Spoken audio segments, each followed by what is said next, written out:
ចាជំរាបសួរបងប្អូននេះគឺជាទីតាំងទៅកាន់ clinic យើងខ្ញុំដែលចាប់ដើមឡើងដំបូងដែលយើងចេញពីស្ពានអាកាសចោមចៅយើងចុះមកលើផ្លូវជាតិលេខ4ហើយយើងចុះមកហ្នឹងត្រង់រហូតតតែមកដល់ដែលstop ទី1 stop ដំបូងគេហ្នឹងគឺមានតែមួយទេហើយមានការ៉ាសាំង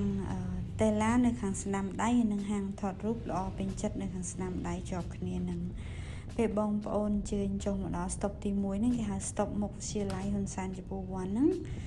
គឺយើងឃើញការ៉ាសាំងហ្នឹងហើយយើងបត់ស្ដាំចុះតាមការ៉ាសាំងចុះទៅយើងបត់ចុះ2គីឡូដីនឹងដល់ហើយអញ្ចឹងនៅក្នុងការធ្វើដំណើរហ្នឹងគឺចរាចរណ៍មិនជាស្ទះពេកទេមិនមានញឹកអីខ្លាំងទេមកសំរុំអាចឲ្យយើងធ្វើដំណើរបានជាងចុះមកត្រឹមតា1គីឡូដីនៅខាងស្ដាំដៃហ្នឹងគឺជាផ្សារឯករាជ្យ2ហើយនៅខាងមុខនោះគឺជាអាងទឹករោងចក្រ QMI ពេលមកដល់មុខរោងចក្រ QMI ហ្នឹងគឺយើងឃើញមានផ្លូវចំោះជ្រូកមួយបាត់ឆ្វេងមួយបាត់ស្ដាំគឺយើងបាត់ស្ដាំមកតាមផ្លូវហ្នឹងតែ100ម៉ែត្រទេនៅខាងឆ្វេងដៃគឺមានការ៉ាសាំងលឹមឡុង